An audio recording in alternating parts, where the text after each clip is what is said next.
네, 여러분 안녕하십니까?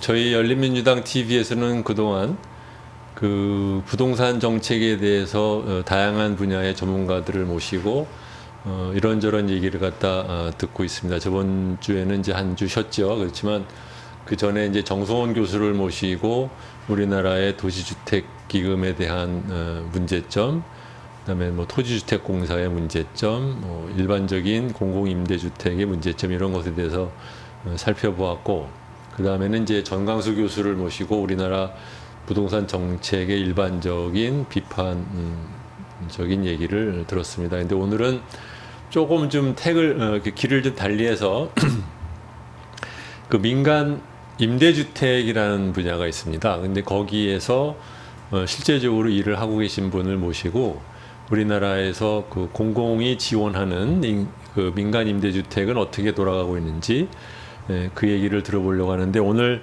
모시게 된 그 양동수 대표님은 저랑은 좀 그 우연치 않은 기회를 통해서 제가 알게 된 분인데, 한 5년쯤 전에 제가 이제 하나투자증권 사장으로 있을 시절에 저한테 연락을 주셨어요. 그래가지고 자기는 사회적 기업으로서 그 사회 주택을 만들고 싶어 하는데 자금을 어떻게 받을 수 있는지에 대해서 지금 고민을 하고 있다. 여기에 대해서 좀 도와줬으면 좋겠다라는 얘기를 저한테 하셨죠. 그런데 그 얘기는 아마 제가 공공임대주택에 대해서 뭐 아마 어디서 한 얘기를 보고 전화를 하신 것 같은데 연락을 하신 것 같은데, 그래서 저는 이제 저희 회사에서 부동산 금융을 담당하는 임원을 소개를 해드리고 까맣게 까먹고 있었습니다. 근데 최근에 우연찮은 기회에 그분이 양동수 대표인 것을 모르고 최근에 그 민간 임대주택의 새로운 모델로, 말하자면은 이제 건설업자가 짓고 민간 임대를 하는 것이 아니라 사회적인 협동조합이 정부의 시범사업으로 은평구에 있는 별내지구에 한 500가구의 아파트를 민간 임대주택으로 만들었고, 그 다음에 이제 지축지구에 구리죠, 아마 거기가 그걸 만들었다는 얘기를 듣고 제가 이제 관심이 있어서 연락을 드렸더니 양동수 대표가 그때 연락했던 사람이 나다라고 얘기를 해서 이제 그렇게 된 거냐 싶었는데, 사실 생각해 보면은요, 젊은 사람이 그러한 꿈을 갖고 일을 추진을 해서 막상 5년 뒤에 아무것도 없었던 조직이 5년 뒤에 약 1000가구에 해당되는 민간 임대주택을 그 사회협동조합으로 만들어냈다는 것은 제가 보기엔 대단한 일이거든요. 이게 사실 뭐 저 같은 사람은 감히 상상도 못하는 일을 갖다 이제 해내셔서, 근데 그래서 제가 찾아가서 얘기를 들어봤어요. 그랬더니 이것은 상당히 그 많은 사람들이 알면 좋겠다 싶은 내용들이 있어서, 그래서 오늘 양동수 대표를 모시고 얘기를 들어볼까 합니다. 자, 양동수 대표님 안녕하셨습니까? 네, 안녕하세요. 반갑습니다. 네, 자기소개를 잠깐 좀 해주시죠. 네. 저는 사회적 기업 더함의 대표를 맡고 있는 양동수라고 합니다. 방금 대표님께서 소개해 주셨듯이 5년 전쯤에, 사실 그 전에는 이제 공익 인권 변호사로서 쭉 활동을 해왔었거든요. 그래서 주로 이제 로펌의 프로보노를 매니지먼트 한다든지 난민이나 이주민, 장애인, 탈북민 등 사회적 약자나 소수자를 지원하는 그런 공익 변호사 활동을 쭉 했었습니다. 변호사 일을 하다가 뭐 그렇게 배가 고프진 않았고요. 나름 행복하고 의미 있는 변호사 활동을 했었고요. 근데 그러던 와중에 제가 좀 더 관심 있었던 분야가 좀 이게 부동산이나 금융 쪽에서 사회적 경제 방식으로 사회적 기업을 운영하는 부분에 대해서 좀 관심이 많아졌었습니다. 네, 아무래도 한국의 사회적 기업이나 사회적 경제 영역에서 그 당시에는 부동산이나 금융을 다루는 사회적 기업은 많지가 않았었는데요.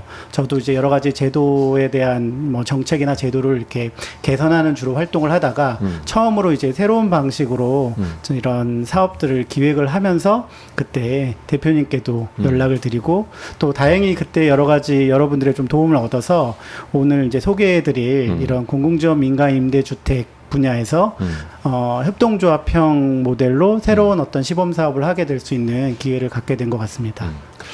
모두에 말씀드렸듯이 지금 하고 계신 게 정부에 갖고 있는 전체적인 그 정책의 틀 안에서는 공공이 지원하는 민간 임대주택이라는 거잖아요. 네.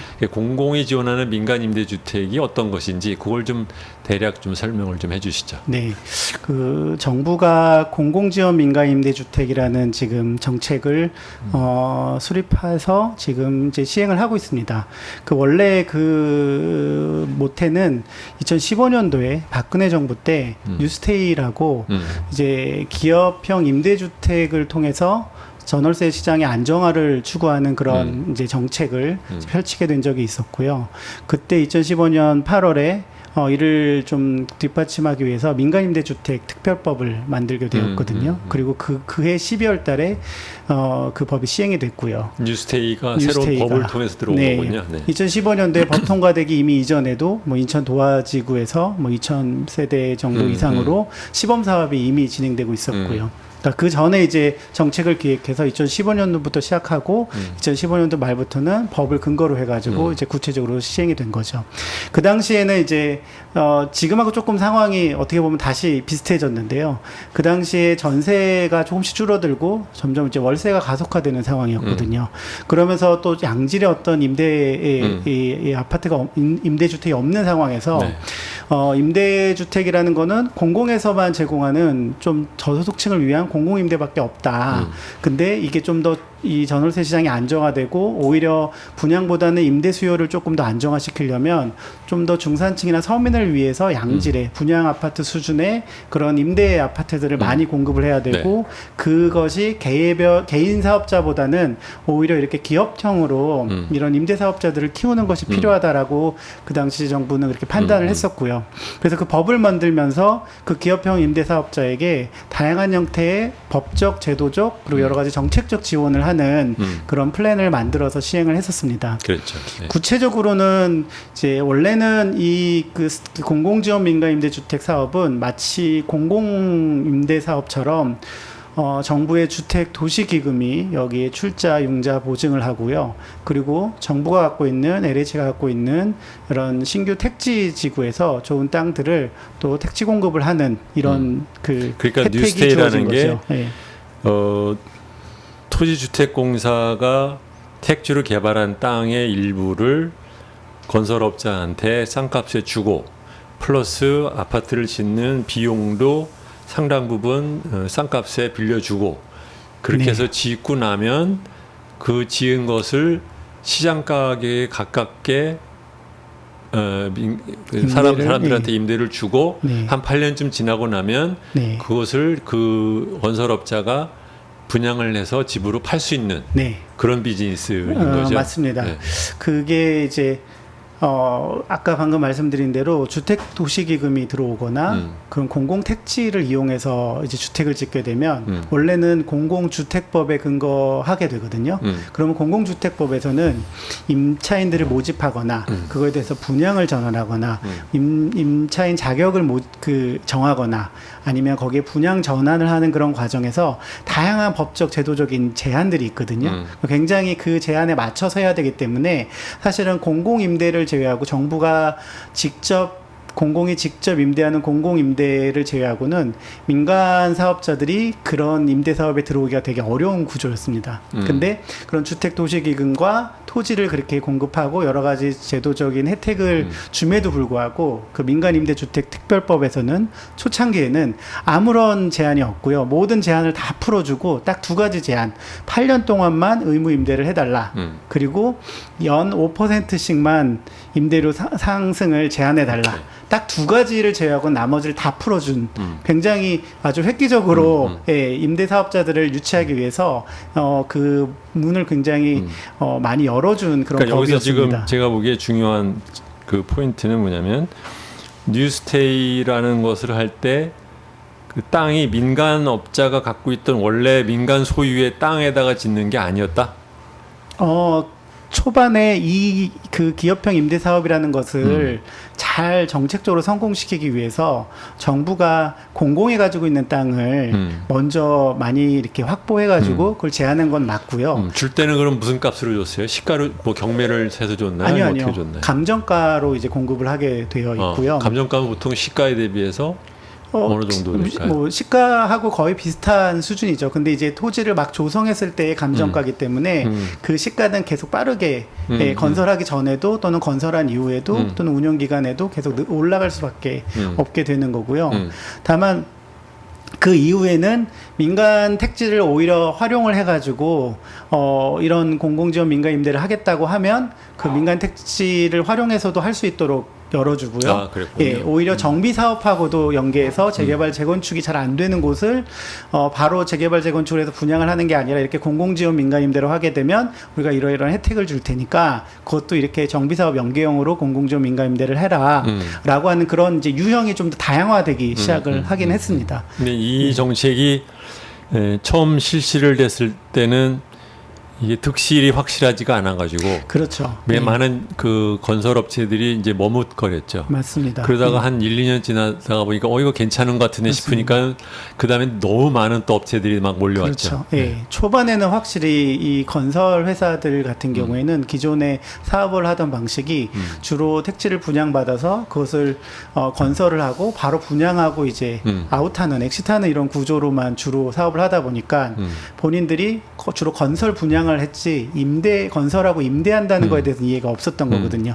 그러다 보니까 아무래도 초반에 참여하는 건설사들이 많지 않으니까 처음에 이렇게 정책적인 베너핏을 주면서 유도했었던 것은 저는 어느 정도는 뭐 당연히 의미 있다라고 보는데요. 근데 그런 정책이 빠르게 이제 확산되면서 오히려 그 다음 단계에서는 공공성을 좀 더 높이는 방향으로 가고 오히려 건설사들이 이렇게 좀 더 많이 들어오는 과정에서는 조금 더 다양한 형태의 어떤 공급의 다변화를 가져왔어야 되는데 지금 그 뉴스테이 정책이 이번 정부로 들어오면서 공공지원 민간 임대 정책으로 조금 명칭을 변경하고 조금 공공성이 강화됐음에도 불구하고 여전히 그런 공급 주체를 다변화하는 그런 노력들은 지금까지 안 이루어지고 있었다는 게 조금 문제라고 볼 수 있습니다. 공공임대주택이 전체적인 그 주택 공급하는 과정에서 어디에 해당되는지에 대해서 준비하신 그 그래프가 있으죠? 네. 표가. 그걸 보면서 얘기를 할까요? 공급과 운영 주체에 따라서 이런 주택 시장을 분류를 하면 크게 이제 임대하고 분양하고 좀 나눌 수 있거든요. 거기에 이제 주로 정부가 직접 하는 공공 임대가 있었고 민간이 자발적으로 하는 민간 임대가 있었다면 그 사이에 공공지원 민간 임대라는 영역으로 정부가 여러 가지 토지나 이런 기금에 지원을 하면서 민간 임대를 좀 활성화하고자 하는 영역이 공공지원 민간 임대의 영역이라고 볼 수 있습니다. 근데 이제 정확하게 말하면 이게 약간 하이브리드인 거죠. 왜냐하면 그렇죠. 완전히 임대로 남는 게 아니라 8년 뒤에는 분양으로 넘어가는 거니까. 그렇죠. 예, 8년 뒤에는 분양할 수 있는 가능성이 있기 때문에 이 부분이 그래서 이제 민간임대주택 특별법의 규율을 받는 그래서 공공임대하고는 좀 다른 그런 영역이고요. 근데 이게 정책이요 보면 이제 그런 것 같아요. 이번에 이제 지금 정치적으로도 굉장히 시끄러워진 것이 이제 문재인 정권 들어가지고 임대사업자 등록을 하면은 뭐 혜택을 준다 뭐 이런 거 있었잖아요. 새로운 정책을 도입을 할 때는 이 정책의 얼마만큼 여기에 대해서 사람들이 반응을 보일지를 미리 알기가 어려워요. 예. 신제품 낼 때 얼마에 파는 게 좋을까를 잘 모르듯이. 그러다 보니 담당자는 기왕 하는 거니까 사람들이 말하자면 이제 호응도가 있을까? 그래서 이제 보통 뭐 상대방한테 물어보잖아요. 예를 들면 이제 민간 뭐 건설업자다 그러면 건설업자는 그 조건을 자기가 속이고 싶은 또 인센티브가 있어요. 예를 들면 그렇죠.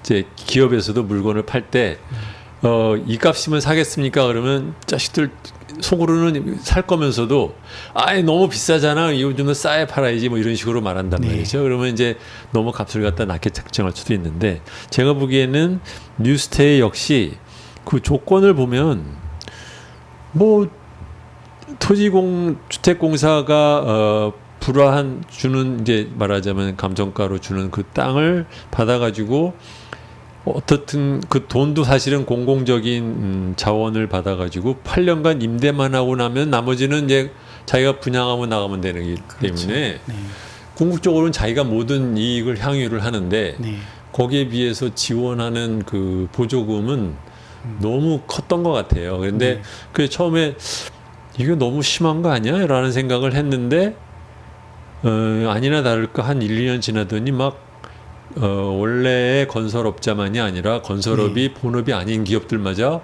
네. 다 이거 하겠다고 막 나섰잖아요. 네. 근데 이걸 보면서 이제 이게 개수 조정에서 네. 너무 잘못되지 않았나 이제 그런 생각을 했는데 이제 그거를 알고 나서 현 정권 들어서서는 조금 이제 그 뉴스테이란 이름은 네. 빠지고 대신에 이제 뭐 공공 지원 임대주택 이렇게 네. 되는 거죠. 네. 뉴스테이를 그래서 몇만 가구나 지어졌는지 아세요? 2015년도 시범 사업하고 2016년도, 17년도까지가 이제 지난 정부에서 지원된 사업인데요. 네, 그 부분이 예, 제가 자료를 준비하긴 했는데 이따가 화면으로 좀 한번 보여드리면 좋을 것 같습니다. 그럼 네. 좀 이따 얘기를 하도록 하고. 네. 그래서 지금 정부가 들어와서 이번에 지금 뭐 주거복지 로드맵 만들고 해서 앞으로 우리나라 주택을 뭐 공급을 하겠다 이런 식으로 얘기를 했잖아요. 네. 그래서 지금 현재 각 정부가 지금 추진하고 있는 그 주택을 짓는 것이 앞으로 현재 어떻게 지금 그 계획상 되어 있는지 그 얘기를 좀 네. 한번 해볼까요? 그러니까 지난 정부 말고 이제 이번 정부 들면서 2018년도에 주거복지 로드맵을 만들면서 2018년도부터 2022년도까지 5개년 동안 총 100만 호를 공급하겠다라고 계획을 세웠거든요. 그러니까 지금 화면에 보시면 주거복지 로드맵상에서 이제 공공임대, 공공지원, 공공분양을 각 연도별로 얼마큼 공급하겠다라는 계획이 세워졌고요. 실제 이 가운데서 방금 말씀드렸던 공공지원 민간 임대 분야가 매년 4만 호씩 총 합계 20만 호를 예, 이번 정부 안에서 공급하겠다라고 예, 지금 그렇게 계획을 발표를 했습니다. 제가 또 찾아보니까 실제 18년도에는 물론 이제 지금 실제 공급이 되는 게 아니라 보통 이런 통계에 좀 착시가 있긴 하지만 대부분 이런 통계를 잡을 때 정부는 실제 공급 기준이 아니라 부지 확보 기준으로 네. 예, 통계를 내거든요. 그래요? 그래서 부지 확보 기준으로의 기준이긴 하지만 2018년도에 4.7만 호 그리고 2019년도에 4.6만 호에 대한 부지를 이미 공공지원 민간임대 분야에서 확보를 했습니다. 그러니까 지금 초과 달성을 하고 있다라는 거죠. 그리고 나서 올해 초에 올해 5월 달에 주거 종합계획을 다시 발표를 하면서 특히 이 공공지원 민간임대 분야는 다시 2021년도부터 2025년도까지 총 6년 동안 예, 계속 연간 4만 호를 공급하겠다라고 지금 계획을 다시 또 수정해서 발표를 했습니다. 즉 다시 말해서 18년도부터 2025년도까지 계속해서 매년 4만 호를 공급하겠다라고 한 거죠. 예. 그러면 다 합쳐서 8년 동안 32만 호를 공급하겠다라고 지금 이 분야에서는 얘기를 한 겁니다. 그래서 이 물량이 결코 작은 물량이 아니기 때문에 이 물량이 어떤 방식으로 이게 정책적으로 구체적으로 공공성을 강화해 내느냐가 사실 이 지금 현재 상황에서 여러 가지 지금 주거 문제를 해결하는데도 굉장히 영향력을 미칠 거라고 보는 잠깐 여기서 겁니다. 지금 하나 여쭤볼게요. 지금 그 박근혜 정부에서 했던 그 뉴스테이가 지나치게 그 건설업자한테 너무 많은 특혜를 준다라는 비판이 있는데 그 조건은 현 정부 와서 바뀌었나요, 많이? 이 부분에 대해서 두 가지 비판들이 크게는 있었습니다. 뉴스테이에 대해서 첫 번째는 이게 공공 지원이 들어가는데 공공성이 왜 이렇게 적냐? 그렇지. 임대 8년 임대 의무 임대하는 거하고 이 연 5% 상승 제한시키는 거는 뭐야? 초기에 임대료 제한도 없는 상황에서 그쵸. 이게 무슨 의미가 있냐라는 게 있었습니다. 그쵸. 그 공공성을 강화하는 게 이번 정부 들어서면서 조금 바뀐 내용인데요. 그 내용이 예를 들어 이런 겁니다. 초기 임대료를 시세 95%로 맞춰라라고 하는 거고요. 네. 그리고 여기를 겨우 5% 깎았네. 네. 그리고 이번 정부 들면서 처음으로 무주택자를 우선적으로 공급해라라고 들어왔습니다. 그동안 아무나 들어와도 그 전에는 네. 집 있는 사람도 들어올 수 있는 구조였고요. 세 번째는 그 신혼부부나 청년들이나 이런 그 고령자들한테 특별 공급으로 20%는 해줘야 된다. 그게 신혼부부, 예. 청년들, 예, 그리고 고령자들. 고령자들. 예, 그렇게 해서 20%는 특별 공급으로 공급하고 그 특별 공급 물량에 한해서는 시세보다 조금 더 낮게 한 95가 아니라 더 예, 낮게. 예, 좀 더 낮게 해야 된다라는 정도 수준으로 공공성이 확보됐습니다. 그러면 여기 그 민간 임대가 들어간 사람은 8년 동안 자기가 거기서 살 수 있는 권한을 갖는 거예요. 예, 그렇죠. 그러면 이제 이 사업을 전체적으로 진행하는 사업자인 건설사 입장에서는 뭐가 달라지냐? 초기 임대료를 좀 제한하고 그리고 특별 공급을 해야 되면서 모집에 조금 제한이 생기고 무주택자를 우선으로 네, 모집해야 되니까 그리고 나서 시세 특별 공급의 경우에는 시세의 80%로 네. 공급을 해야 되니까 임대료를 조금 덜 받게 되고 네. 그러면서 재무 모델이 조금 안 좋아지는 정도 수준의 제약이 생긴 거고요. 여전히 이 안에 보통주로서 네. 이 사업에 출자를 한 건설사가 나중에 8년 뒤에 분양받을 때 가져가는 자본이익에 대해서는 달라진 게 별로 없습니다. 그러니까 건설사 입장에서는 여전히 굉장히 매력적인 사업으로서 남을 수밖에 없는 거죠. 그러니까 말씀하시는 게 그 뉴스테이가 아까 지금 박근혜 정부에서 현재 이미 뭐 기성 중 만들고 있거나 아니면 완전히 그 완성된 네. 아파트가 총 몇 호인지는 지금 확실하지 않지만 계속적으로 이 사업을 유지할 생각은 있군요. 그렇죠. 예. 네. 사실 이번 정부 들면서 공공지원 민간 임대가 뉴스테이에 영향이 있기 때문에 이게 좀 없어지거나 안 하는 게 아닐까라고 생각했는데 사실 민간 임대를 활성화하는 부분은 또 어느 정부나 저는 정책적으로 필요하다고 봅니다. 왜냐하면 공공 임대는 계속 정부 돈이 들어가서 네. 그 안에 잠기는 현상이 발생하는데 사실 공공지원 민간 임대는 공공이 지원을 하더라도 그게 계속 이렇게 순환할 수 있는 구조이거든요. 그리고 그 부분에 대해서 뭐 공짜로 지원해 주는 게 아니기 때문에 충분히 그 부분에 대해서 대출 이자라든지 또는 출자에 따른 우선주 배당 이율이라든지 이런 것들이 있기 때문에 정부도 사실은 손해가 되는 사업은 아니거든요. 오히려 여기에 다양한 형태의 민간 자금들이 같이 결합해가지고 임대 물량을 많이 늘리게 되면 오히려 이런 주거시장 안정화를 가져올 수 있는 부분은 분명히 있는 것 같습니다. 그런데 지금 이 표, 그 전표만 하더라도요. 저는 사실 저 표도 조금 그러니까 이게 공급 계획이라는 것이 계획이지만 실제로 얼마 됐는지에 대해서 정부가 잘 투명하게 보여주지 않는 것 같고, 두 번째는 저렇게 말하는 공공 임대 중에서도 마찬가지로 공공 지원에 의한 뉴스테이에 한 그 공공 지원 임대도 있지만 공공 임대 중에도 보면은 LH가 직접 지어가지고 임대로 돌리다가 나중에 가서 8년 10년 지나가지고 분양하는 아파트들도 저 숫자에 들어가 있을 거란 말이에요. 공공 임대 안에 그 숫자가 들어 있고요. 그렇죠. 분양 전환 임대라고 하고요. 그게 문제가 많아지면서 올해부터 공식적으로 그 부분을 정책을 폐지했습니다.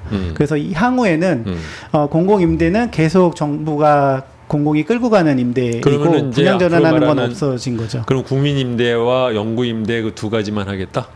뭐 국민임대, 영구임대, 행복주택 이런 것들을 그런 다 것들은. 합쳐가지고 통합임대 방식으로 임대주택, 공공임대 전체를 종합적으로 다시 바꾸겠다라는 게 이번 정부의 목표고요. 그게 아마 올해 하반기부터 시범적으로 이제 시작될 예정입니다. 그래서 예전에는 영구임대에 아주 가난한 저소득층을 따로 모으고 국민임대에 또 그거보다 좀 다른 사람을 모으고 청년들은 행복주택 따로 모으고 이렇게 했는데 이걸 전체를 소셜믹스 시켜가지고 종합적으로 공급하겠다라고 하는 게 이번 정부고요. 저는 그거는 맞는 방향이라고 보고요. 아까 말씀하실 때 그 뉴스테이 정책에 대해서 비판 중에 하나는 이제 그렇게 해서 나온 또 임대주택이 너무 비싸다. 그런 얘기들도 있었잖아요. 임대주택이 비싸다라는 거는 이제 이번 정부 들면서 시세의 95%로 초기 임대료를 제한한 부분이 있어서 어쨌든 시세보다는 비싸지는 당연히 않겠지만 그 임대주택의 그 임대료를 결정하는 주요 의사결정권자가 어쨌든 이 건설을 짓는 건설 시공사가 다시 운영도 맡고 있기 때문에 그 부분에 있어서는 최대치로 시세에 근접해가지고 그 임대료를 산정할 수밖에 없거든요. 그래서 그 여전히 그 소비자들 입장에서는 체감이 사실 시세의 95%라는 거는 잘 아시겠지만 그렇죠.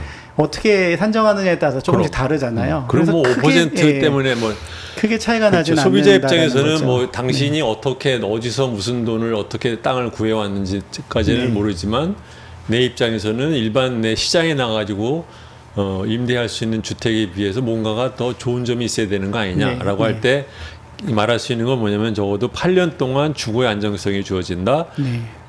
기간, 네. 두 번째는 이제 가격에서 뭔가가 그렇죠. 좀 있어야 되는데 네. 가격에서는 별로 메리트 그렇게 대단히 크지는 않다. 네. 그것 때문에 이제 사람들이 생기는 불만이 있는 그러니까 거죠. 세 번째는 사실 이게 아무리 민간 임대고 8년 후에는 본인이 분양 우선권이 없다고 생각하고 들어오긴 하지만 네.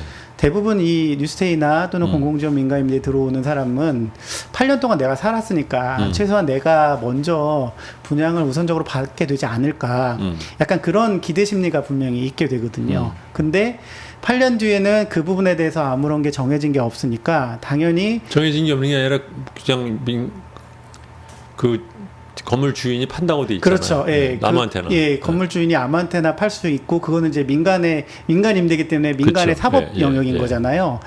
물론 이제 주택도시기금이 대주주이기 때문에 어느 정도 관여할 수는 있긴 하지만 그럼에도 불구하고 그게 이제 분양할 때 뭐 임차인을 우선적으로 한다거나 또는 뭐 시세보다 좀 더 저렴하게 적정하게 한다거나 이러지 않기 때문에 오히려 최대 금액으로 제일 분양에 유리한 방식으로 분양을 할 거기 때문에 그 나중에 청산할 때의 그 분양이익이 엄청난다는 건설사들한테 굉장히 많아질 수밖에 없겠다라는 거죠. 예. 그 표가 있다면서요. 네. 네.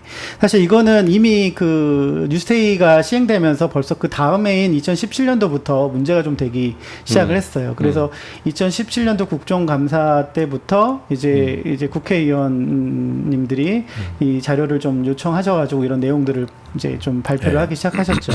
그 당시 가장 먼저 이제 그 시범적으로 2016년도에 사업이 시행됐던 곳이 크게 이제 네 군데였었는데 이 네 군데 사업장에서 요 건설사들이 8년 동안 운영하고 나중에 청산할 때 그러니까 도급이익으로 가져가거나 임대수익으로 가져간 걸 제외하고 순수하게 자본이익, 청산 시 분양이익으로만 가져가는 금액들이 저 숫자들입니다. 저 숫자가 저 정도도 많은 건데요. 실질적으로는 저 숫자는 약간 어떻게 보면 조작적으로 정의된 숫자입니다. 그렇죠. 무슨 네. 얘기냐면 이 사업이 진행되기 위해서는 기금이 출자하고 이런 민간 자금들이 들어와야 되고 그 민간 자금들은 저런 사업 수익률을 보고 들어오게 되잖아요. 근데 저 수익률을 계산할 때 굉장히 돈을 빌려주는 사람들 입장에서는 보수적으로 접근할 수밖에 네. 없고 그러면 아파트 가격이 상승한다라고는 하지만 실질적으로는 1.5%씩만 상승하는 것으로 전제를 해서 저게 재무 모델이- 연간 1.5%씩 네. 상승한 값으로 8년 뒤에 판다라는 전제하에서 예. 계산한 수익률이다. 맞습니다. 네. 그렇기 때문에 저게 현재 지금 그 예를 들어 그렇죠. 한국감정원의 지금 시세와 관련된 그 내용을 보게 되면 지난 8년간 지금 서울 수도권 내에서 전국적으로 평균 지금 8% 지금 그래요. 예, 그러니까 5.1% 정도씩 지금 상승하고 네. 있다고 보고 네. 있거든요. 그러면 저게 이제 5%로 만약에 계산을 하게 되면 저 금액이 훨씬 더 커질 수밖에 그렇죠. 없는 상황인 겁니다. 그래서 저희가 이 부분을 한번 좀 계산을 해봤어요. 이 계산이 사실 정확한 건 아니고요. 오히려 이제 국회의원실에서 LH나 이런 국토부의 민간임대, 공공지원 민간임대와 관련된 자료들을 다 받으시면 오히려 저 수치가 정확해질 수 있는데 저희가 이런 방식으로 계산을 해봤습니다. 예, 남양주시의 이제 경기도의 이제 비사업지, 이제 저희가 하고 있는 사업지인데요.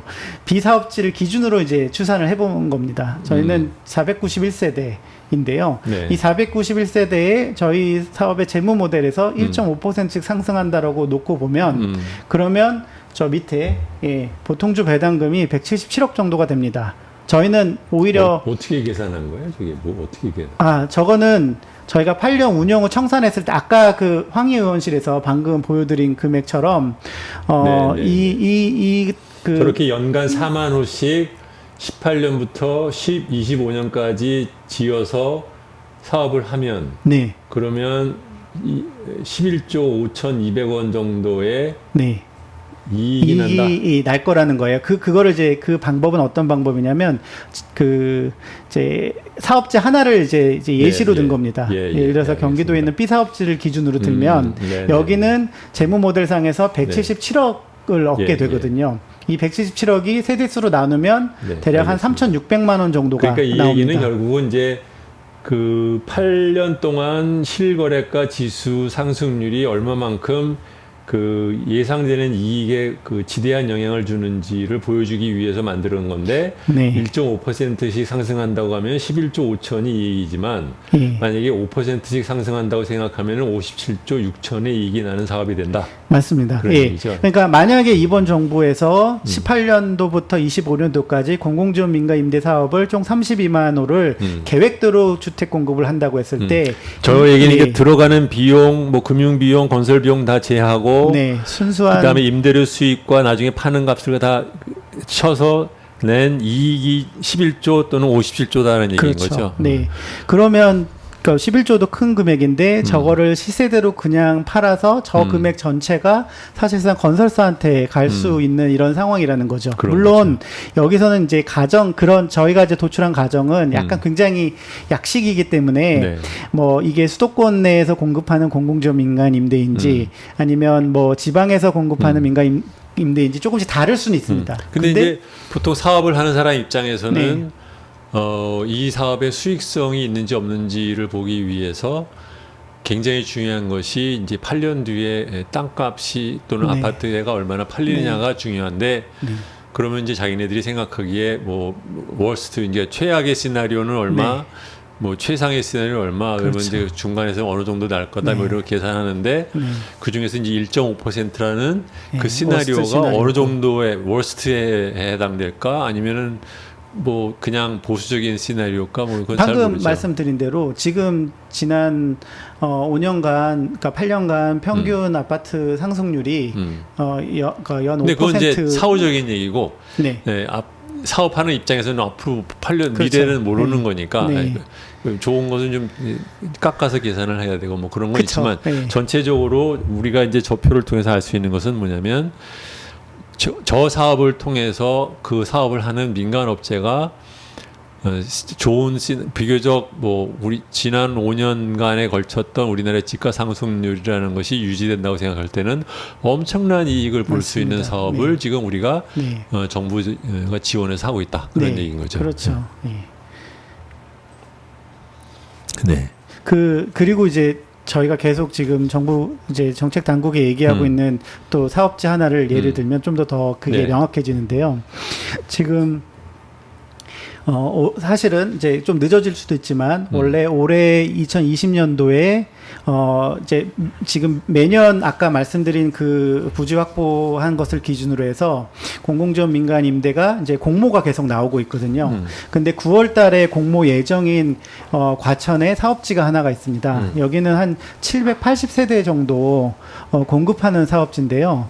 여기는 토지비가 한 2,750억 정도로 지금 추산이 되거든요. 근데 만약에 여기를 기존과 동일한 방식으로 공모를 진행하고 여기에 건설사가 들어와서 8년 동안 운영해서 여기를 분양하게 되면 보수적으로 1.5%씩 상승한다고 전제하더라도 여기 이 한 필지에서 얻어갈 수 있는 이익이 5,348억이고요.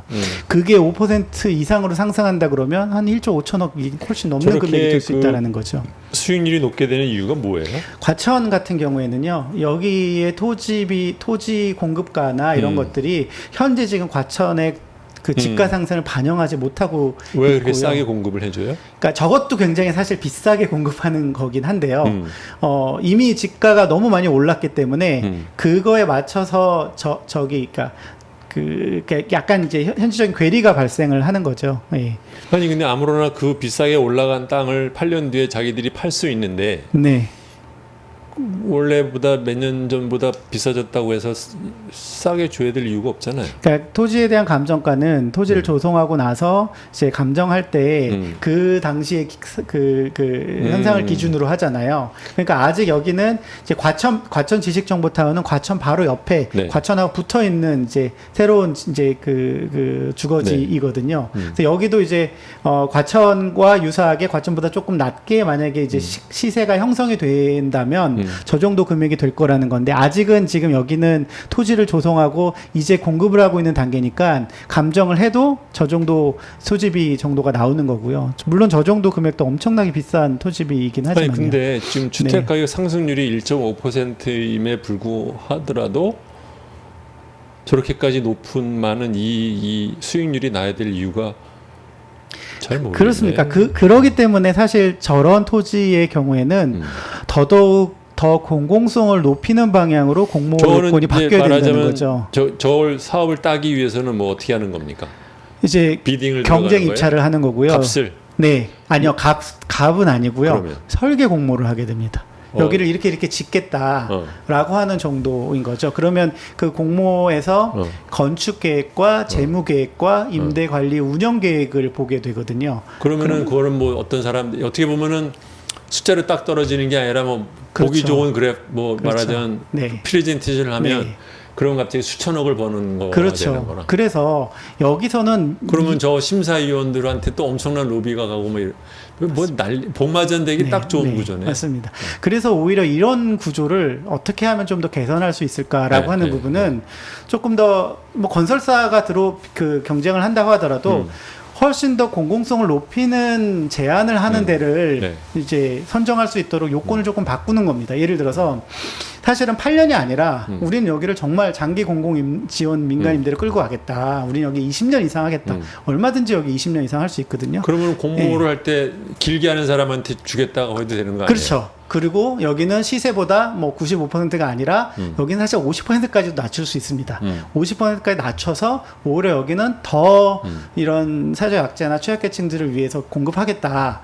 이런 방식으로 하는 사람들한테 그러면 우선권을 줄 수 있는 구조가 있으면 좋을 텐데 그런 거는 안 돼요? 그런 게 지금 안 바뀌어 있다라는 겁니다. 그리고 나중에 여기도 그러니까 예를 들면 양동수 대표가 운영하는 더함 같은 사회적 기업에서 우리는 임대료를 더 싸게 할 테니 우리 쪽을 뽑아주세요라고 해도 그쪽에서는 우리는 알 바가 아니다. 우리는 그렇죠. 기존 공모 요건에 의하면 전혀 그런 것들이 장점이 되거나 가점이 되지 않기 때문에 경쟁 더 싸게 들어오려고 하는 업자를 막는 기재루돌이 작용을 하는 거네. 더 싸게 혹은 더 좋게 그리고 오히려 공급보다 운영에 더 관점을 그러니까 예를 들어 95%로 공공지원이니까 95% 정도 임대료를 맞춰라라고 자기네들이 강제할 필요가 없잖아. 아무나 더 싸게 들어올 사람이면 그렇죠. 얼마든지 들어오세요라고 하면 되는데 왜 굳이 95라는 걸로 만들어가지고 업자들끼리 너희들끼리 소위 말하는 과당 경쟁을 막아주는 역할을 도리어 국토부가 해주고 있는 꼴이 되잖아요. 뭐 그런 측면도 분명히 있는 거죠. 네. 그거 되게 이상한 놈이네 그거. 아마 이 사업지는 이렇게 이익이 많이 나는 게 정해져 있기 때문에 뭐 더 좋은 아마 조건들을 제시하려고는 할 겁니다. 근데 더 좋은 조건을 제시했을 때 명확하게 선정될 수 있는 공모 요건상의 가점이 있거나 그런 방식으로 공모의 심사 프로세스가 정해져 있지 않은 게 이제 문제라는 거죠. 그런 거지. 그게 좀 명확하면 오히려 여기에 이런 적극적으로 이런 사회적 기업들이 또는 뭔가 더 강한 공공성을 제시하는 건설사가 확실하게 우위를 점할 수 있도록 해준다 그러면 여기에서 굉장히 다양한 실험을 해볼 수 있는 거죠. 막상 자유 경쟁에 의한 공모 선정이 이루어지면 건설사들이 가져갈 수 있는 이익의 규모가 적을 수 있기 때문에 도리어 일부러 이익이 나도록 약간 좀 이상한 냄새가 나는데 어쨌든 뭐 그렇게 되고 있군요. 그것이 지금도 그냥 진행이 되고 있다. 그렇죠. 그런 얘기죠. 그러니까 그것을 지금 그 양동수 대표는 그런 거를 좀 더 공공성에 따른 가점 같은 것을 좀 더 풀어서 제대로 된 경쟁을 하자 그런 얘기인가요? 네. 그러니까 저희가 장표 하나를 보여드리면 기존의 뉴스테이가 건설사 중심으로 방금 말씀드린 방식으로 사업을 하고 있단 말이에요. 그리고 그 조건하고 저희가 동일하게 저희 더함이라는 사회적 기업이 새로운 형태로 협동조합형으로 이 사업을 진행을 하고 있고요. 사실 차이는 거의 없습니다. 근데 건설사가 주도하느냐 사회적 기업이 주도하느냐에 따라서 저희는 이 사업 자체에서 임대 수익을 가져가거나 자본 이익을 가져가지 않는 구조로 이 사업 구조를 설계를 했거든요. 그러다 보니까 저희는 재무 모델이 버티는 한으로 최대한 임대료를 낮출 수가 있게 됩니다. 그게 지금 시세의 80%인데 이미 이 남양주의 별내 지역은 시세의 80%가 아니라 시세의 70%까지도 지금 이미 내려가 있는 상황입니다. 왜냐하면 그 사이에 저거는 초기에 80%고 이미 지금 입주 단계에 와 있는데 입주 단계에서는 주변 아파트 값이 훨씬 더 올라가 있어가지고 시세보다 더 네, 낮은 네. 가격으로 들어갈 수 있게 되는 거고요. 저희는 저희 스스로가 오히려 먼저 연간 임대료도 2.5% 이내로 지금 낮춰놓은 상황이고요. 무엇보다 이 안에 실제 입주자들이 이 설계 단계부터 같이 참여해서 커뮤니티 시설을 같이 만들고 이 안에 입주자들 관계 형성을 만들고 어떻게 하면 입주자 중심으로 운영할 것인가를 이제 여기서부터 참여를 하게 된 거고요. 좀 이따 설명드리겠지만 건설사가 보통 일반적으로 이 사업에서는 지분을 갖고 있다고 하면 저희는 건설 기간 동안은 저희 더함이 그리고 곧 이제 운영 기간 동안은 이 사회적 협동조합 입주자들로 이루어진 사회적 협동조합이 그 지분을 갖게 되거든요. 그렇기 때문에 자연스럽게 나중에 8년 뒤에 혹여 분양을 하게 되더라도 건설사한테 자본이익이 가게 되는 것이 아니라 조합원들로 이루어진 입주자들로 이루어진 사회적 협동조합이 이것을 통으로 인수할 수 있는 가능성이 확보가 되고요. 이익이 나더라도 사회적 협동조합이 수취를 하게 되는 거죠. 그러면 건설사보다는 적어도 이 입주자들로 이루어진 공동체가 그 이익을 향유할 수 있는 구조가 되는 거라는 거죠. 네. 저 위스테이의 사업 그 구조를 좀 보여주시죠. 네. 조금 더 구체적으로 설명드리면 네. 이 표를 보면서 요 표가 좀 말씀을 어려워요. 드릴 수 근데, 있거든요. 사실 이제 오른쪽에 먼저 좀 설명을 드릴게요. 그 전 걸 한번 보여주세요. 그 예. 전 거. 예. 예. 요거를 차라리 예. 보는 게 낫지 않을까 예. 싶은데. 예. 사실 이 사업은 뉴스테이든 공공지원 민간 임대든 국토부의 국토부가 지금 이 사업을 정책적으로 진행하고 있는 거고 이거는 리츠라고 하는 부동산 투자 회사를 만들어서 그 리츠라는 부동산 투자 회사가 자금을 모읍니다. 그 자금을 모아서 건설을 하고 그 운영을 하고 나중에 청산하는 그 과정에서 그러니까 모든 사업을 역할을 하게 되는 하는데 거거든요. 사업을 하는데 1,000억이 든다라고 네. 하면은 자기 자본이 200억인 회사가 네. 800억을 주택 도시 기금이나 이런 데서 받아가지고 네. 그래서 짓는다는 거군요. 그렇죠. 그 1,000억, 예를 들어 1,000억이 든다라는 그 사업비는 어떤 사업비냐면요.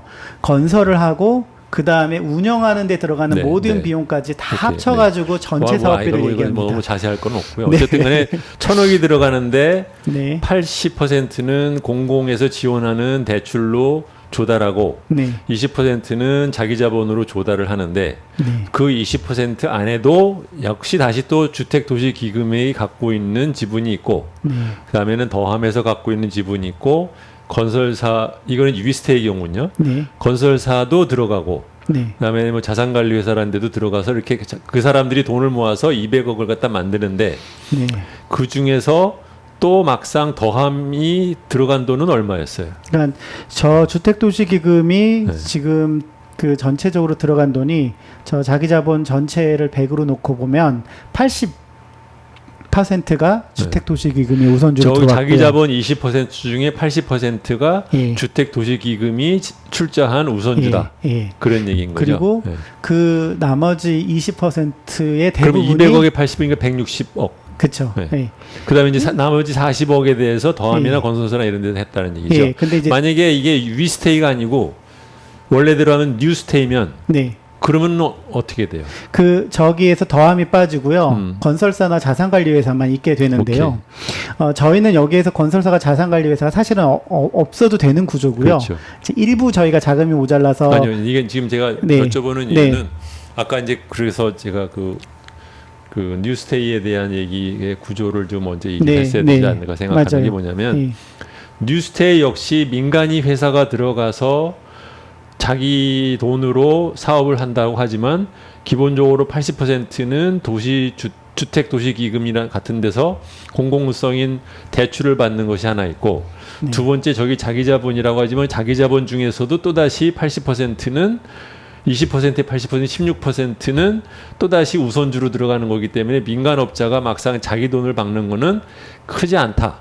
근데 그것을 지금 더함이 중간에 조금 더 끼어 들어간 거다. 그런 네, 얘기인 거죠. 맞습니다. 그러니까 만약에 이 사업은 사실은 뉴스테이를 하는 사람은 민간업자는 자기 돈이 들어가는 건 거의 없는 사업을 지금 하고 있는 건데 거기에 위스테이가 보통주를 갖다 끌어들여서 네. 사회적인 목적으로 운영하겠다는 걸로서 네. 이제 뽑혀서 들어가는 거죠. 네, 네. 네. 물론 그 건설사 주도의 뉴스테이 입장에서는 자기 자본 비율이 20%는 아니고요.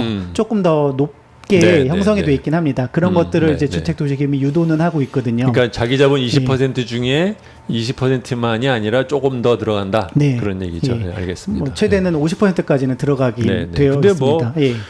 근데 전체 사업비에 비하면 최대로 10%인 거고, 네. 예, 전체 그건 뭐 사업비 거의 뭐 땅 짓고 헤엄치기처럼 되는. 그래서 이제 비즈니스다. 제가 생각한 부분이 그런 겁니다. 이렇게 리스크가 높으면 당연히 리스크에 맞춰서 이익을 극대화하는 그렇죠. 것은 충분히 이해가 되는데 공공 지원을 하면서 여러 가지로 이렇게 공공이 이렇게 리스크를 줄여줬다 그러면 맞아요. 어떻게 보면 그 부분에 대한 이익도 로 리스크 로 네. 리턴으로 가야 되는 게 아닐까라는 아니 그러니까 생각이었던 거고요. 저게 지금 황금을 낳는 오리처럼 보여서 뭐 온갖 회사들이 다 뉴스테이 하겠다고 지금 달라드는 이유가 저 구조를 보면은 알 수 있는 거 아니에요? 네, 맞습니다. 네. 그런데 이제 어쨌든 저렇게 해서 그 민간업자만 배를 채우는 방식은 부적절하다고 생각을 해서 더함 쪽에서 정부한테 얘기를 해가지고 시범 사업으로 두 가지 단지를 따낸 거군요. 네, 맞습니다. 네. 저희가 지금 하고 있는 데가 남양주시 별내에서 500세대, 고양시 지축지구에서 500세대거든요.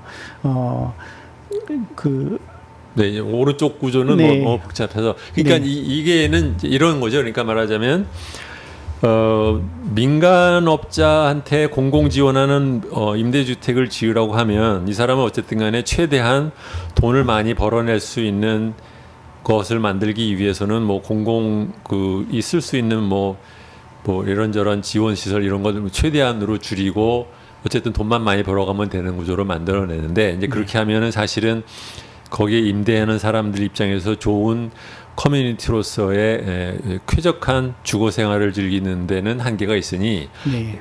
사회적 기업인 더함 같은 데가 들어가서 그걸 우리한테 맡겨다오 그러면은 이제 공동으로 쓰는 뭐 도서관이라든가 아니면 식당이라든가 아니면 뭐 어린이집이나 뭐 이런 것들을 잘 만들어서 네. 그다음에 운영을 하고 그러면은 거기 있는 사람이 사는 동안에도 좋고 두 번째로는 그것이 8년 뒤에 분양을 할 때도 근데 문제는 이제 분양을 할 때 그 사회적 기업의 지분이 간 그것을 지금 어떻게 처리할 건지는 아직 잘 모르고 뭐 정해지진 않았지만요. 않았네요. 그렇죠. 그러나 지금 아까 이 지분 구조에서 밑에 이제 보시면 결국 저렇게 더함하고 건설사나 자산관리회사가 지금은 보통주로 들어가 있는데 이제 곧 입주 시점에서는 입주자들로 구성된 사회적협동조합이 저 지분을 다 인수하거든요. 어느 지분? 더함하고 건설사하고 자산관리회사 지분을 전부 다 인수를 하게 됩니다. 20%에 해당되는 네. 지분. 네. 그리고 주택도시기금도 일부 인수를 하게 되는데요. 그러면 결과적으로 자기 자본에 있어서는 주택도시기금하고 사회적 협동조합만 액수는 어느 정도 돼요? 7대 3으로 아니요, 액수로 총한 그럼 120억 정도. 120억 네. 정도. 네. 총 사업비는 얼마 들었는데? 총 2천억 정도고요. 그 건물값은요, 아파트 다 땅값은 합쳤어요. 2천억. 2천억을 8년 운영비까지 다 합쳐서 1,700억? 예, 1,700억은 사회적 기업이 이제 인수를 하는 거군요. 그렇죠. 네, 그러니까 사회적 협동조합이 사실 이제 근데 주택도시 임대를 들어가는 사람은 내가 내는 임대료 말고 저 지분에 대한 돈도 내야 되는 거예요. 그렇죠. 그렇지만 저 지분으로 들어갔다가 나중에 네. 팔게 되면은 그 협동조합의 조합으로 들어오는 사람은 갑자기 떼돈을 벌 수 있는 그런 건가요? 협동조합의 조합원이 떼돈을 벌진 않고요. 만약에 이거를 건설사가 분양하듯이 그냥 분양을 하게 되면 건설사가 받는 이익을 여기서는 누가 받냐 그러면 입주자들로 이루어진 사회적 협동조합이 받게 됩니다. 오케이. 네. 그런데 사회적 협동조합은 비영리법인이기 때문에 그 조합원들한테 배당을 할 수가 없습니다. 받은 그 배당 이익을 공동체하고 지역사회를 위해서만 쓸 수 있게 되거든요. 그러면 정관에 의해서 아니면 뭐에 그러니까 의해서? 법과 정관에 의해서요. 법에 의해서 협동조합 기본법에 의해서 그렇게 되어 있습니다. 그렇기 때문에 어떻게 보면 외국처럼 그 지역의 어떤 지역 개발 기금이나 지역 창업 기금 형태의 지역 기금이 만들어질 수 있는 가능성이 생기는 거고요. 이게 소위 말하면 이제 서구에 있는 이제 커뮤니티 디벨롭먼트 그쵸. 코퍼레이션의 모델이 맞습니다. 그런 거죠. 예, CDC라는 맞습니다. 게 예, 이런 거죠. 그 CDC를 마치 한국적으로 재해석하면 우리나라의 사회적 협동조합을 활용한 이런 모델이 되는 거거든요. 그러니까 CDC라는 게 이제 일반 시청자분들이 잘 모르실 텐데 뭐냐면은 그 서구에서는 특히 이제 그 저소득층을 위하거나 아니면 공공의 그 목적을 위해서 정부가 수용을 하는 그런 땅을 갖다 개발하는 것을 네. 일종의 이제 CDC, 그러니까 이제 일종의 개발회사를 공공 개발 회사를 만들어서, 만들어서 그 사람들이 개발해서 분양을 하거나 아니면은 임대로 돌리는데 거기서 나온 이익을 누가 가져가는 것이 아니라 그걸 갖다 쌓은 것이 이제 기금화돼서 네. 그걸 갖고 또 다시 새로운 것들을 만들고 네. 하는 그런 쪽으로 쓴다. 예. 시드머니처럼 쓰게 되는 맞습니다. 그런 예. 구조인데 그런 한국은 이제 그게 네. 없었는데 없고요. 이걸 지금 한번 해보시는 네, 거죠. 예. 그러니까 CDC나 좀 더 적합한 모델은 CLT, 그러니까 공동체 토지 신탁과 같은 네. 개념이거든요. 네. 그러니까 L은 뭐예요? 커뮤니티 랜드 트러스트. 커뮤니티 랜드 예, 트러스트. 예, 예. 네, 네. 공동체 토지 신탁과 같은 이제 모델이 한국에서도 이 공공지원 민간임대 주택 분야에서 협동조합 방식으로 하게 되면 네. 이게 가능해지는 구조가 생기고요. 네. 사실 이 모델은 저희가 계속해서 이제 주장하는 바는 이게 지금 공공지원 민간임대 분야에서만 적용되는 것이 아니라 지금 정부가 역점적으로 지금 사업을 이렇게 그 정책을 시행하고 네. 있는 뭐 도시생 분야라든지 네. 생활 SOC를 그렇죠. 하는 분야라든지 다 지역 내에서 그렇죠. 공동체를 네. 위해서 지역을 위한 어떤 커뮤니티 그렇죠. 공간들이나 그런 일자리 어떤 공간들이 필요하거든요. 그런 것들을 공공이 그냥 너희들 싸게 해줄게라고 그냥 임대하는 것이 아니라 주민들 스스로가 돈을 모아서 거기를 소유하고 거기를 운영할 수 있는 구조를 만들어주는 게 사실은 지속 가능하고 나중에 세금이 덜 들어가는 모델인데 이런 것들이 이제 막 시작된 지역 거거든요. 거기 지민이 소유가 아니라 공유를 하라고. 그렇죠. 네. 네. 예, 그러니까 이런 그 CLT나 이런 사회협동조합을 통해서 이제 소유하는 네, 구조가 네, 그런 되기 거죠. 때문에 네. 어떻게 보면 저희 사업 모델은 앞단에서 사업 구조를 바꾸는 이제 개발 구조를 혁신하고 운영 구조를 좀 바꿔내고 그 소유 구조도 기존하고 다른 방식의 소유 구조를 갖게 됩니다. 저희 들어오는 이 임차인들은 조합원들은 어떻게 보면 임차인인 동시에 마치 자기가 이미 이 사회협동조합을 통해서 간접적으로 여기를 소유하게 되는 구조가 생기거든요. 그러니까 그 마음가짐이 확실히 다른 것 같습니다. 마치 임차인들만 있어서 네. 그 보통 임대 아파트들이 빨리 어떻게 보면 감가상각된다고 노후화되고, 하잖아요. 오히려 여기는 자기네들이 비록 적은 금액이긴 하지만 여기에 지분을 갔기 때문에 오히려 자기가 스스로 소유자라는 인식을 많이 갖고 이 안을 굉장히 좋은 공동체로 만들려고 하는 노력들이 게다가 이게 이미 사회적인 되고 있습니다. 협동조합에 있으니까 8년이 지나서 이것을 팔지 않고 계속해서 임대를 유지하겠다라고 결정할 수도 있는 거잖아요. 그렇죠. 그거를 네. 계속 결정할 수도 있고 아니면 사회적 협동조합이 아예 리츠로부터 통으로 매입해서 인수해가지고 계속 임대로 끌고 갈 수도 있습니다.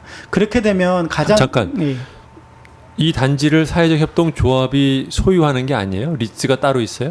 지금 이미 현재 이 아파트 전체 소유자는 아까 보여드렸던 이 자기자본 타인자본으로 구성된 요 리츠가 지금 소유자거든요. 이 리츠의 자기자본이 20%고 타인자본이 80%인 거고요.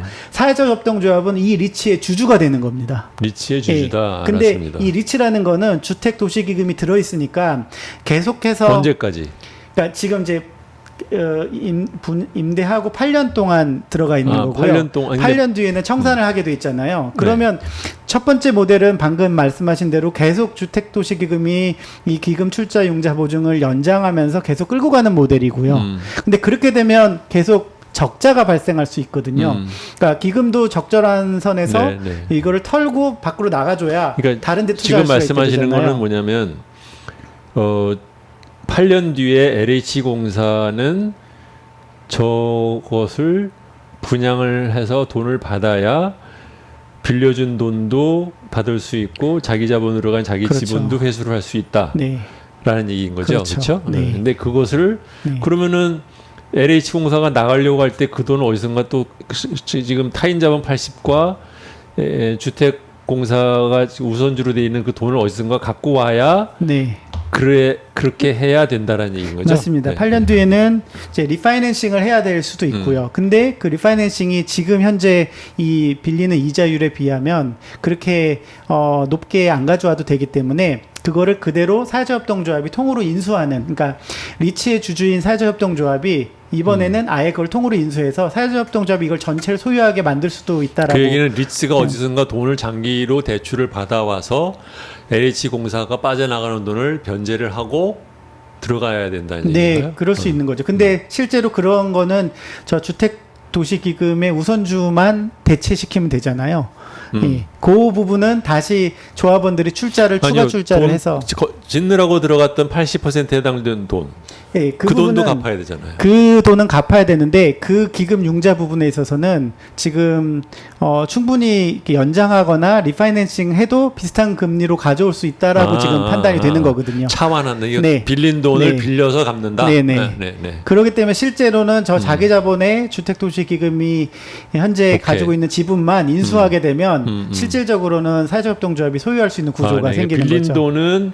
빌린 돈 80%는 다른 사람한테 뭐 민간이 됐든 뭐가 됐든 다른 데서 빌려와서 차환해서 천천히 갚아 나가고, 그 다음에 자기 자본에서 주택 그 기금이 갖고 있는 우선주에 해당되는 돈만 우선 변제를 하면 된다. 그런 얘기군요. 예. 실제 이게 그 건설사 뉴스데이 같은 경우에는 8년 뒤에 일반인들한테 분양을 하게 되잖아요. 그렇게 되면 여기 임차인들 중에서는 더 살고 싶어도 못 사는 사람들이 있고요. 그쵸? 사실 8년이라고 하는 거는 초등학교 6학년, 금방 가요. 6년, 네. 중고등학교 6년이라고 따지면 좀 애매한 오히려 12년으로 했으면 차라리 나은데 애매한 거죠. 네, 좀 뭐 다른 얘기라서 이거 얘기는 좀 다시 그래서 전체적인 저 구조가 어떻게 보면 완전히 완결된 구조는 아니네요. 그렇죠. 8년 뒤에 불확실성이 남아 있는 거구나. 맞습니다. 근데 현재로서는 어떻게 하실 생각? 그러니까 저희는 계속 정책적으로 제안을 드리고 있습니다. 그러니까 이게 오히려 지금 공공지원 민간 임대가 마지막에 어떻게 되는지에 대해서 정책적으로 아무것도 마련되어 있지 않거든요. 네. 지금 현재 구도로면 그냥 청산을 하게 되어 있는 이런 상황입니다. 그게 아니라 청산해서 분양을 누구한테 할지 그거를 뭐 예를 들어서 임차인들한테 우선적으로 한다. 그리고 그 금액도 사전에 뭐 1.5%는 아니더라도 어느 정도 시세의 몇 %로 이렇게 분양한다라고 오히려 결정되면 여기에 들어오는 사람들은 어떻게 보면 집을 살려고 하는 사람들이 들어올 수 있다라는 거예요. 그러면 지금 현재 주택 가격이 굉장히 오르고 있는 이런 상황에서 오히려 그런 투기 수요라든지 가수요들을 조금 잡아줄 수 있는 역할을 이 공공지원 민간 임대 32만 호가 할 수 있을 거라는 생각이 드는 겁니다. 특히 저희 같은 모델에서는 오히려 이런 부분들을 사회적 협동조합이 통으로 인수를 하는 것을 계속 제가 제안을 하고 있거든요. 그렇게 되면 기금 입장에서는 안정적으로 엑시스를 하면서 오히려 이 안에는 임차인들은 계속해서 여기서 커뮤니티를 만들어갈 수 있는, 지속 가능하게 만들어갈 수 있는 그런 효과가 발생을 하게 되거든요.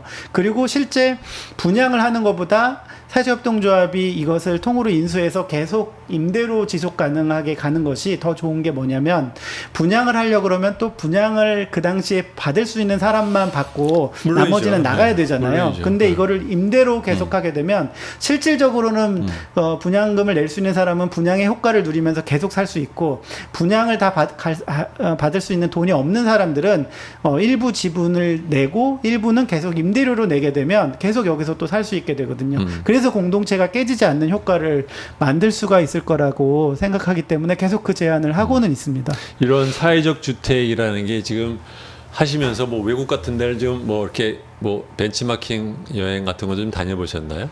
뭐 굳이 뭐 그렇게 하지 않아도 저희 법만 잘 찾아서 이 제도의 문제점과 개선 방안만 마련하면 할 수 있고요. 그러니까 미국 같은 경우에는 이제 CDC에 의한 그 저소득층을 위한 임대주택들이 있긴 있지만 그렇게 활발하게 그 돌아가는 나라는 아니고, 미국은 대개는 이제 그 세금에 있어서의 혜택 또는 뭐 처음에 돈을 빌려줄 때 금리에서의 혜택, 이런 거를 통해서 민간업자한테 너는 이 리츠는 계속해서 임대주택으로 남는다라는 조건 하에서만 그러한 그 혜택을 준단 말이죠. 그러니까 예를 들면 뭐 법인세를 깎아준다든가 아니면 뭐 금리를 낮게 빌려준다든가라는. 그래서 그거는 이제 소위 말하면 굉장히 그 낮은 개입에 의한 민간 공공 지원에 의한 임대주택이고, 유럽의 경우에는 아예 지금 말씀하시는 것처럼 사회적인 협동조합이 들어가가지고서 자기들이 모든 걸 다 컨트롤하는 그러한 모델이잖아요. 그래서 그래서 지금 그 더함이 지금 말씀하시는 또 양동수 대표가 말하는 그러한 모델이 어떻게 보면 유럽식에 가까운데, 유럽식의 경우에 이제 핵심은 뭐냐면 초기 땅 확보를 어떻게 할 거냐. 맞습니다. 그 값을 누가 낼 거냐. 그게 제일 이제 관건인데 지금 우리는 좀 시작은 아예 그냥 말하자면 그냥 어떻게 보면 이제 LH공사한테 좀 싼값에 받는다라는 혜택 말고는 특별한 걸 없이 지금 시작을 한 거잖아요. 네. 그렇죠? 근데 제가 이제 정성원 교수 모시고 얘기할 때도 이제 비판했던 게 바로 그건데 왜 기껏 정부의 공공공사인 LH공사가 멀쩡한 민간 땅을 지정해서 수용을 해서 뺏어서 그걸 택지로 개발하고 난 다음에는 그거를 왜 사람들한테 로또 분양을 하는데 팔아먹는 데에 빠져 있느냐. 그렇게 한 것이면은 그 돈을 갖고 계속해서 공공 지원 임대주택만 꾸준하게 지었어도 꼭 뭐 저소득층에 해당되는 영구 뭐 임대라든가 국민 임대가 아니라 어느 정도 약간의 보조금만을 줘도 장기적으로 계속해서 네. 지속될 수 있는 민간 지원 임대주택의 공공성만을 좀 가미를 해서도 하는 거를 하든가 아니면 아예 국민주택이나 영구주택 같은 거를 그거를 하는 것이 자기들의 본령에 맞지 이걸 왜 자꾸 민간한테 팔아먹고 자기네들은 또 다른 것을 하는 땅을 뺏는 영속적으로 땅을 뺏어야만 주택이 되는 네. 그 사업 구조를 갖고 있느냐가 이제 비판이었는데 네. 그래서 제가 지금 더함에 사는 모델이 씨앗의 단초는 보였는데 아직 네. 완성된 모델은 좀 아닌데 맞습니다. 앞으로 정부가 어떻게 하느냐에 달렸다 네. 이제 그런 얘기죠. 저희가 계속 그래서 이런 고민을 좀 하고 있습니다. 결국은 지금 리츠 모델이 아마 앞으로 더 많아질 걸로 보여져요. 이 리츠 모델이라는 건 결국 민간 임대 모델이 될 네. 수밖에 없거든요. 근데 결국 아까도 보여드렸다시피 건설사가 갖고 있는 보통주에 대한 자본이익을 결국 누가 할 거냐. 네. 다변화할 거냐에 대한 문제이거든요. 그게 이제 최근에 조금씩 변화가 일어나고 있습니다.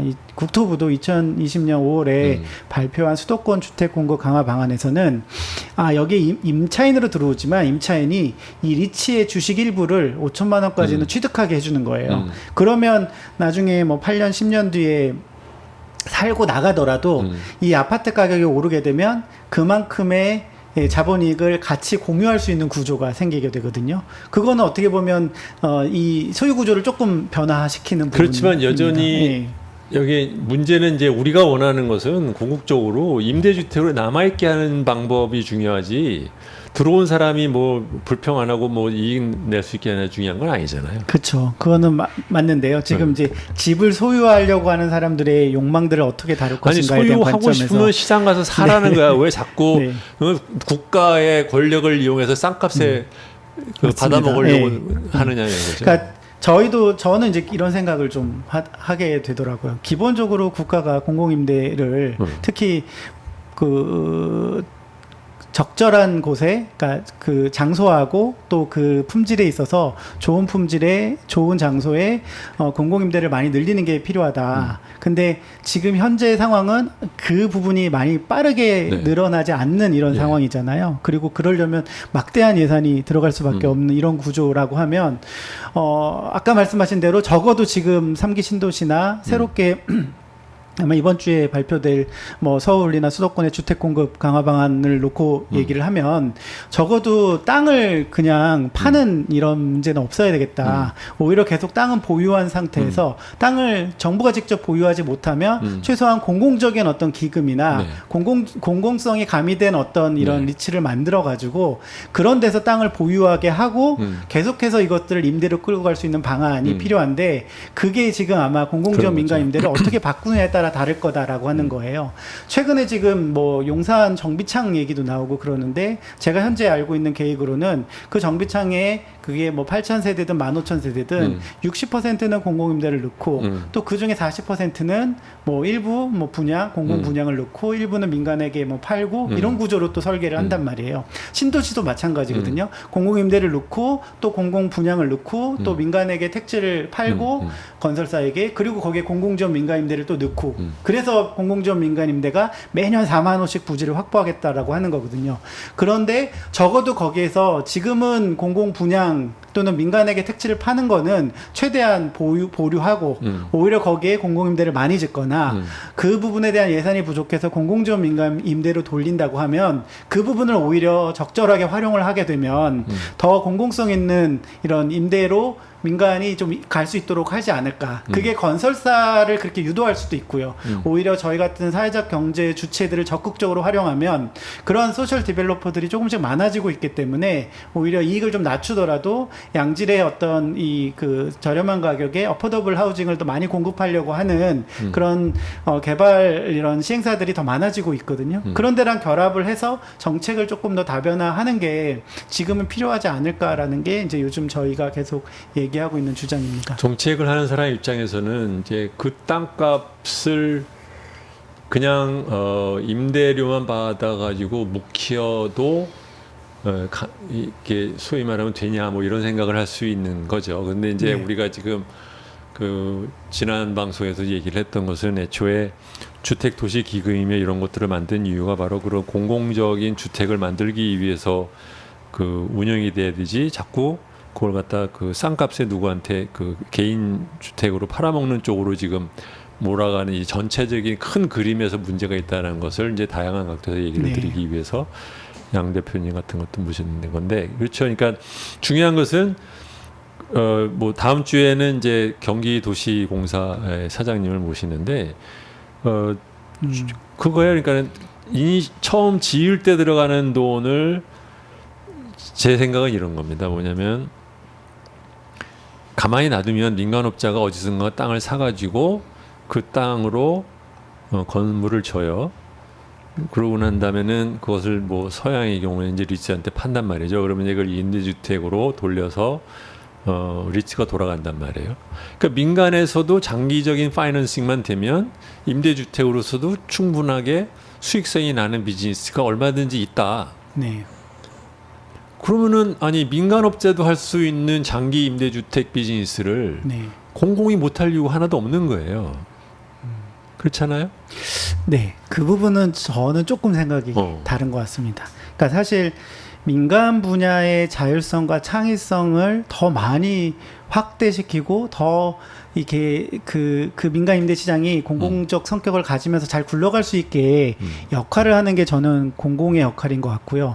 공공이 자꾸 직접 하려 그러면 네. 제가 말씀드리는 게 파이낸싱 부분에서의 네. 공공이 들어가서도 수익성이 날 수 있다는 그렇죠, 얘기라는 그렇죠. 거예요. 실제 오퍼레이션은 민간 얼마든지 하도 주택도시기금이나 연기금들이 들어와도 네. 그 역할을 대체할 수 있다라고 있다라고 하는 부분이 중요한 것은 거잖아요. 장기 파이낸싱, 안정적인 맞습니다. 파이낸싱이 안 네. 된다는 것이 네. 그것이 그 병목이지 네.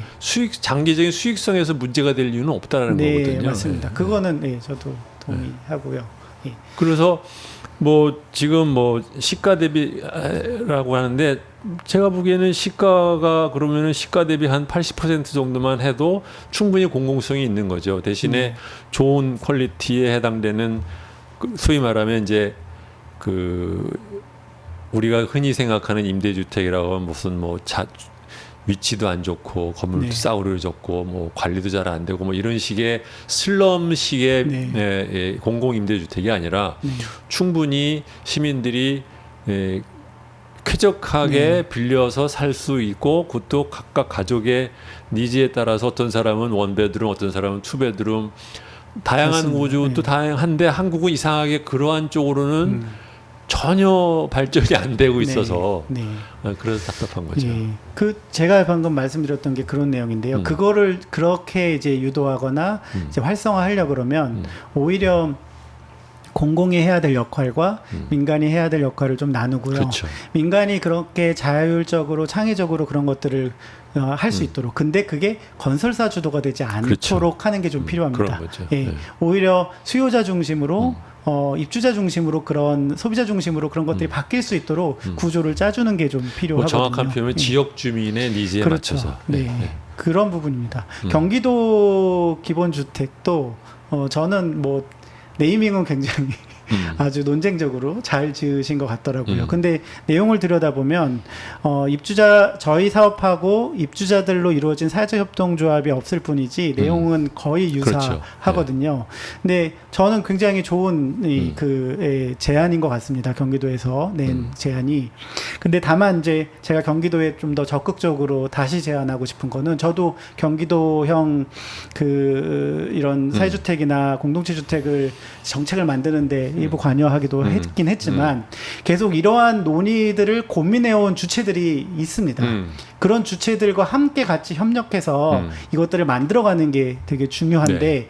이거를 또 아까 방금 말씀드린 대로 공공이 또는 경기도시 공사 공사가 주도로, 공사 주도로 이렇게 가게 되는 경우에는 결국은 공급자 중심으로 공공이 공급하는 임대주택의 하나로 귀결될 가능성이 높습니다. 오히려 그렇죠. 주민들이 참여하고 시민들이 참여할 수 있는 이런 구조에 수요자 중심의 이런 운영 중심의 아파트로 바꿔내는 게 사실 필요한 것 같고요. 두 번째는 경기도형 지금 기본주택의 모델은 이런 부분들 한 세 가지 부분에서 이제 요구사항이 있는 거로 알고 있습니다. 첫 번째는 방금 저희 모델에서 설명드렸던 주택도시기금의 출자나 융자 보증을 전체적으로 더 낮춰달라는 얘기입니다. 네. 한 1%까지 낮춰달라고 금리를 낮춰달라 하는 얘기고요. 토지에 대한 가격도 싸게 받아달라고 하는 이게 겁니다. 사실은 경기도 계획을 보면 네. 폼은 자기들이 다 내는 네. 거고 막상 부담은 정부가. LH나 정부가 네. 내는 걸 약간 좀 보고 있으면 얄미워요. 그리고 세 번째는 어쨌든 마지막 단계 30년 뒤에도 공공 리츠를 만들어서 그걸 다 매입해가지고 엑시까지 할 수 있도록 해달라고 하는 거거든요. 근데 그 부분이 지금 그렇게 얘기를 하면 당장 30년짜리 그 모델은 지금은 아마 정부가 협력해서 하기는 어려울 수도 있습니다. 근데 저희 현재 지금 모델을 결합시키면 굳이 협동조합을 빼더라도 경기도형 기본주택의 그 전 단계로서 15년짜리 모델, 20년짜리 모델은 이미 가능합니다. 그 부분은 이제 여러 가지 이 기금의 그 운영 기간하고도 연결된 거고 금리하고도 연결된 건데 이미 저희가 국토부나 LH하고 연구한 여러 가지 내용들에 의하면 적어도 20년까지는 그리고 금리를 우선주 금리를 일부 내리는 것까지는 이미 내부에서도 검토를 한 게 있기 때문에 뭐가 달라져요? 그러면 좀 더 공공성을 높이게 되면 그러니까 그게 가능하다는 게 원래 지금 금리는요, 아까 말씀하신 대로 파이낸스는 사실 장기로 빌려주는 파이낸스가 한국에 별로 없습니다. 네. 예. 그 중에서 이 주택도시기금이 이 8년짜리 민간 임대를 네. 시작하면서 총 12년짜리를 처음 만들어 본 거고요. 네. 건설 기간까지 포함해서. 근데 그거를 지금 20년까지 늘리는 거에 대해서는 내부적으로 충분히 검토를 끝냈다고 제가 알고 있거든요. 그러면 적어도 15년짜리, 20년짜리는 지금 당장 할 수 있다라고 하는 겁니다. 그리고 금리도 주택도시 기금. 근데 그거는 기본 평화에서 말하면 8년짜리 깡통을 15년으로 멀리 차놓은 거 말고는 크게 달라질 건 아니 없잖아요. 근데 생애 주기로 놓고 보면요. 네. 사람들이 들어와서 네. 어떤 집에 들어가서 살 때 8년은 확실히 좀 부족합니다. 근데 그건 어떻게 돼요? 예를 들면 내가 결혼할 때는 방 하나짜리도 괜찮았는데 애를 낳아서 방 2개짜리로 옮기고 싶으면 그 안에서 옮길 수가 있나요? 저희 같은 경우는 지금은 그런 경우는 없죠. 예. 근데 이제 저희가 확보한 그러니까 물량이 많아지면 어떤 사람이 들어온 아파트 딱 거기서만 20년을 살겠다고 작정하는 사람이 어디 있어? 가족이 커지면 옮길 수도 있어야지. 그렇긴 하죠. 그래서 약간 청년이나 신혼부부를 대상으로 해서 그런 평면이나 평형도 고려해야 되고 그리고 이제 자녀가 생겼을 때 그런 것도 고려해야 되고 노부부가 됐을 때도 고려해줘야 되는데 그리고 그게 이제 이동할 수 있는 구조를 만들어줘야 되는데 그 주기가 생애 주기가 현재 지금 공급하려고 하는 주로 이제 경기도권이나 이런 신도시에서는 주로 이제 막 결혼하고 아이가 생기는 주로 대상이잖아요. 그러기 때문에 그 부분에 대한 좀 그 기간을 좀 늘려주는 게 좀 필요하다라는 얘기를 거죠. 정리를 하면은 지금 경기도에 사는 얘기가 성립되기 위해서는 정부가 돈도 좀 더 싸게 줘야 되고 또 뭐였죠?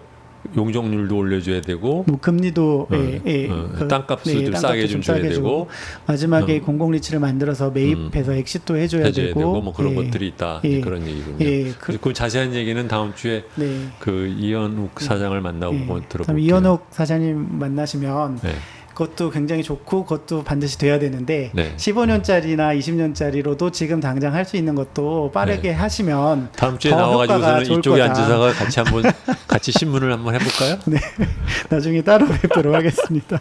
네. 시간을 충분히 드려야 네. 되기 때문에. 여러분들 이거 얘기하는 도중에 조금 궁금하실 거예요. 뭐냐면은 지금 양동수 대표가 그 자기네 그 더함에서 지었다고 하는 그 단지가 어떻게 생겼는지 거기에 관련된 그 비디오가 있습니다. 그 비디오 한 2분짜리인데 지금 잠깐 보여드릴게요. 근데 그걸 보고 나서 마지막 마무리 말씀을 드리도록 하겠습니다. 네.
네, 방금 보신 그 네. 영상은 사실 저희가 커뮤니티 공간만 좀 보여드렸거든요. 네, 근데 그 커뮤니티 공간도 저희가 어떻게 만들었냐면 입주자들이 9개월 동안 정말 수없이 많은 회의를 거쳐서 우리 안에 커뮤니티 공간을 어떤 거를 넣고 그 안에 시설들을 어떤 걸 넣고 그리고 누가 어떻게 운영할지를 계속 논의를 거쳐가지고 이 그 커뮤니티 공간을 만든 지금 거거든요.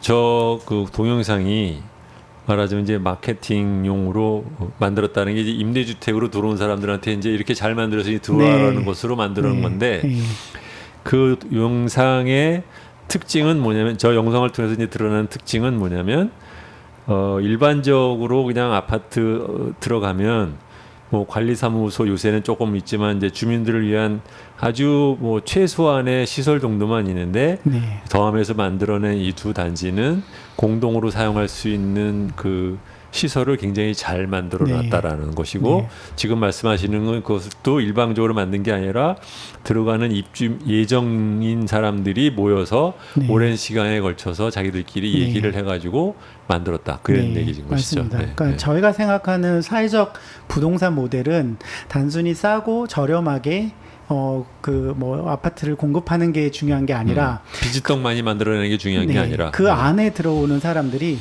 진짜 커뮤니티를 만들어내면서 여러 가지 돌봄이나 교육이나 또는 여러 가지 육아나 이런 먹거리나 이런 것들을 스스로 좀 그 커뮤니티적인 방식으로 풀어내면 한 5년 뒤에 막 멱살 잡고 싸우는 거 아니에요? 그것도 그것도 분명히 있을 겁니다. 그래서 그 멱살 잡고 싸우는 것들을 어떻게 하면 정말 제대로 그 갈등을 풀 것인가, 그 부분에 대한 논의도 계속 지금 같이 하고 글쎄 있거든요. 말이에요. 그러니까 그게 결코 없는 게 좋은 거는 아니라고 그렇죠. 보거든요. 지금 예. 두 단지가 다 그러니까 분양이라 임대 신청이 다 끝났고 네. 사람들이 들어오기 시작했나요? 예, 남양주시 별내는 지금 입주를 시작을 했고요. 그래서 지금 네. 8월 말이면 거의 입주가 지금 끝날 예정이고요. 네. 고양시 지축지구는 분양은 완료가 됐는데 아직 입주는 내후년 초에 입주하는 걸로 지금 네, 후년 초. 네. 짓고 있는 중입니다. 예. 그 신청은 다 끝났고. 네, 신청은 다 끝났고요. 다만 그러니까 여러분 지금 네. 이 방송을 하는 목적이 더함이 지금 그 임대 들어올 사람을 찾으려고 지금 저희가 띄우려고 하는 게 아니라 다 끝났습니다. 네. 땡. 그런데 이제 앞으로 네. 이런 것들을 계속해서 하고 싶어 하는데 어떻게 보면 더함의 미래가 아직 확실하지 않은 이유가 이런 사업을 정부가 계속 하겠다는 커미트먼트가 아직 없다 보니까 네. 불확실한 거죠. 네, 사실 여러 지자체들이나 지역에서는 굉장히 그 니즈가 많습니다. 와서 같이 하고 싶다고 얘기하고, 예를 들면 산업단지하고 결합해서 산업단지에 청년이나 이렇게 젊은 사람들이 잘 안 가잖아요. 그것은 아파트가 없어서가 아니라 그 안에 커뮤니티나 문화나 누릴 네. 수 있는 주거복지가 없기 때문이거든요. 그런 것들을 같이 결합할 수 있는 방식으로 공급이 된다면 그러면 아마 더 달라질 수 있기 때문에 그런 이제 요구들이 굉장히 많습니다. 근데 문제는 우리나라의 모든 토지는 정부가, 국토부가, LH가 다 계획하고 독점하고 예, 있어요. 지자체하고 상관없이 그런 자기 공급들이 마음대로 이루어지는 게 예, 문제라고 보는 거죠. 사실 지금 현재 뭐 아파트 가격이나 이런 주택 가격 올라가는 것도 지역에서는 별로 이렇게 실감이 나지 않는 그렇죠. 주제이거든요. 오히려 지역에 맞는 이런 그러네. 주거 공급이 네, 사실 필요한 거고, 네. 그거는 지자체 중심으로 또는 지역 주민 중심으로 그게 재설계돼야 될 필요가 있기 때문에 앞으로 만들어지는 주택 공급은 그런 그러면 것들을 고려해야 될 겁니다. 국토부 맨날 쫓아다니지 마시고 네. 지역개발공사랑 도지사님들을 찾아보세요. 아니, 오히려 지역개발공사 도지사님들이 많이 연락을 주시는데요. 네. 문제는 도가 갖고 있는 땅이나 별게 없어. 예, 공사가 갖고 그 있는 사람들이 역량이 수용 권한이 없지. 없는 겁니다. 그래서 오히려 그런 부분들을 맞아요. 예. 너무 중앙정부 중심으로 맞아요. 이렇게 예. 주거 계획을 세우는 거는 적절하지 않다라는 게 이제 저희의 생각인 거죠. 이 얘기도 저희들이 네. 지금 계속해서 저희 방송에서 말씀을 드리고 있는 네. 거예요. 이게 무슨 지나치게 우리나라가 국토부와 LH한테 네. 권한이 가 있다라는 말의 그 구체적인 의미를 사실 하나씩 이렇게 말씀을 드려야 국민들도 알아듣는 거죠. 네. 네, 오늘 얘기 잘 들었습니다. 예.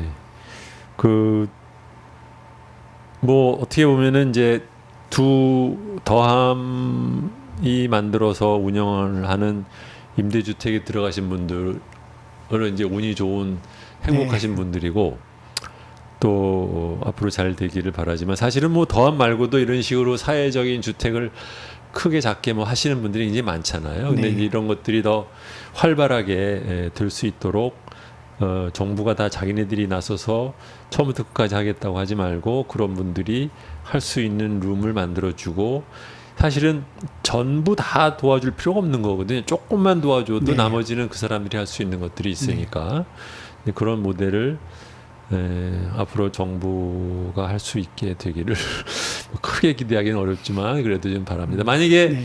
이제 두 사업 끝나고 나면은 이제 새로운 사업을 찾으셔야 되는 거죠. 네, 다음도. 그렇습니다. 예.